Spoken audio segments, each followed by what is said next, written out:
So the Goodyear Eagle F1 Asymmetric 6s fitted to my Mark 7 Golf R. So I'm going to talk about this car, tell you how I've got on for the last 100 miles, compare it a little bit to Michelin Pilot Sport 4 tyres, which I've had for about 25,000 miles, and talk to you about everything about the tyre. So yeah, let's get into this one. So welcome back to the channel, and yeah, basically I wanted to do a little bit of a chat on these Goodyear Eagle F1 Asymmetric 6 tyres, which I had fitted recently, last couple of weeks, and I've done about 100 miles, I would say. Yeah, I'm on, what am I on? Yeah, about 49,700, and I picked them up about 49,600.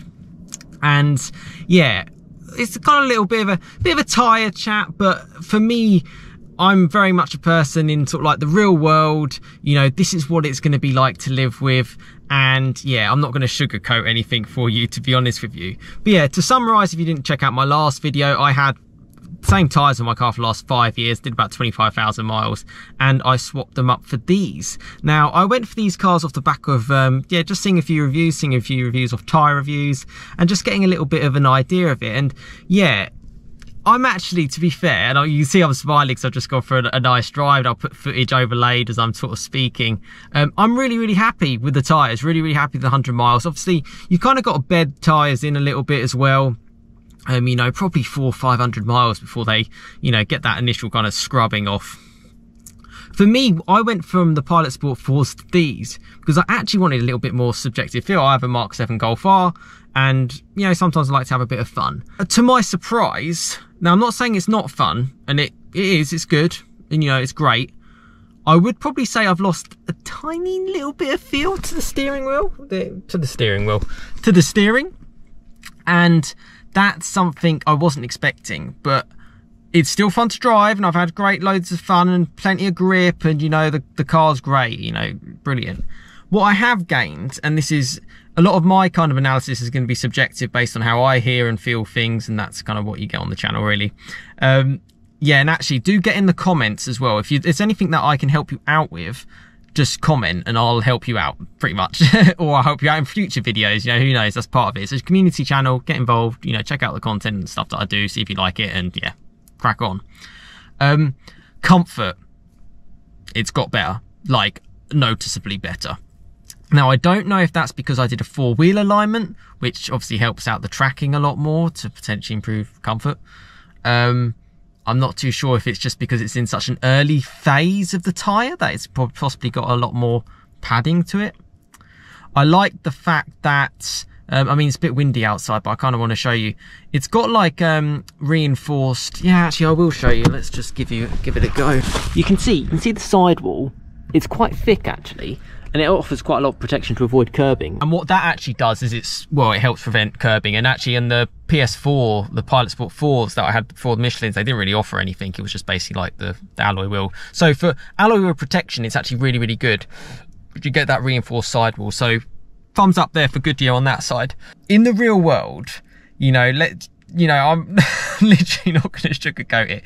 You can see fantastic sort of sceneries in Barcelona or the south of France with a tyre review or a car review or whatever. I live in the UK.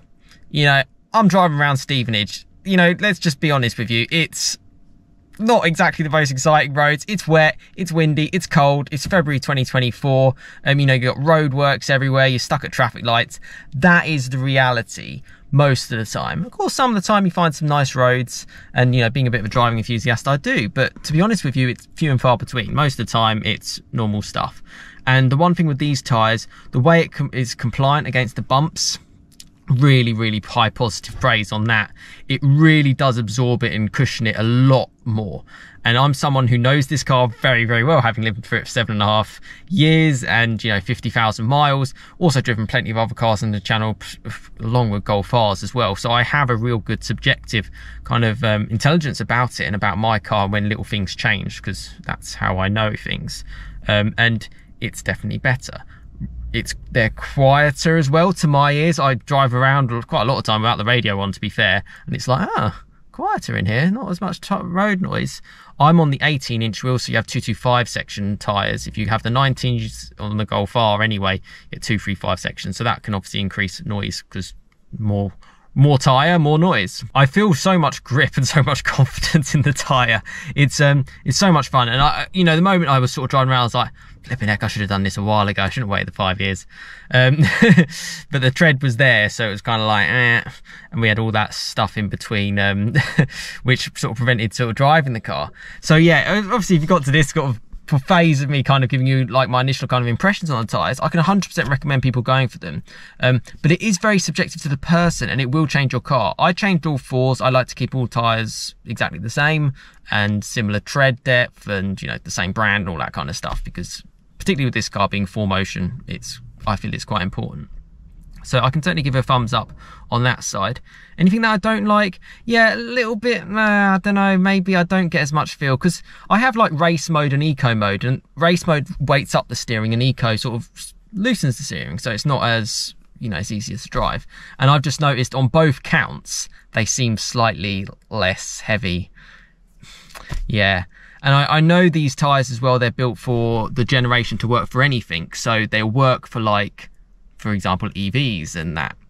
So I have to accept that kind of compromise. But I'm also very interested about efficiency, like how that kind of works things on there. You know, this is a tyre that's come out quite recently in the last few years, the Asymmetric 6s off the back of the Asymmetric 5s.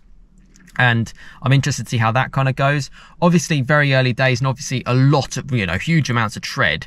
I expect worse economy, and then I'll see how things go. But at the moment, it's sort of like, yeah, we'll have to see. We'll have to see. And getting the four-wheel alignment done was really, really important. That's something I can really say to people. When you're getting new tyres, get four-wheel alignment. In this, you know, it's so hard in this country. It's potholes. I mean, I went through like rivers and stuff, and, you know, I might have seen it on some of the footage that I'm putting in front of you. It's just so horrendous on the roads, and it does scare me. Fortunately, you know, you just have to accept things if you do get punctures or whatever. I've been lucky. I've sort of got away with it most of my life. But that's kind of like the real world. So I'm going to certainly say, if you're watching this and you're like, should you get the Asymmetric 6s? I'd say yes. I will be able to provide an update in the future. If you subscribe to the channel, you'll be able to find out how I kind of get on as the miles kind of build up. But certainly for me, and obviously the Mark 7 Golf, trusted car, is quite a universally car that a lot of testing kind of goes on as well, because it's a Golf basically. So it's a good sort of benchmark, whatever kind of car you have. And I'm actually really, really interested, because I've got an experience and worth subscribing to in a Focus ST track pack with a little bit more power than normal, perhaps 400 horsepower plus. And that has P0 Corsa tyres, which I'm going to do a little bit of a review on as well, actually. And they're more like slicks. And I'll tell you the difference on them, because I'm expecting more road noise, more summer weather performance, more feel on the steering, not as much comfort, and those things. So they make a huge difference. You look at the actual contact patch tyres have to the ground. It's tiny. You know, I'm sitting in nearly 1.5 ton car, and you look at it, it's got these 4 little points, and that's it. And it's just like very small abouts onto the ground. That's all you got. Doesn't matter what your car's doing. It's all about the tyres. So yeah, I can recommend it. But one thing I would say, I have been fortunate. I've tried the Continentals, I've tried Hancocks, I've tried Goodyear, I've tried Michelin, I've tried Bridgestones. I've gone through a lot of tyres in my life, my 15 plus years of driving. And go for a premium tyre manufacturer and you're golden. That's sort of like my summary. Make sure you change them each axle, or all 4 if you can. You can sometimes get better deals. Do a 2-wheel or 4-wheel alignment. Those are the things I'd go for. But yeah, like, share, subscribe. I've got plenty more content to come. It's not all just on tyres. I mean, to be fair, it's definitely not just on tyres. I've got some super exciting things to come. And yeah, if you subscribe, like, share, get involved in the community of the channel, yeah, I'd love to have you here. So yeah, thanks very much for watching. Comment below if you have any further questions. I'll be happy to help you out.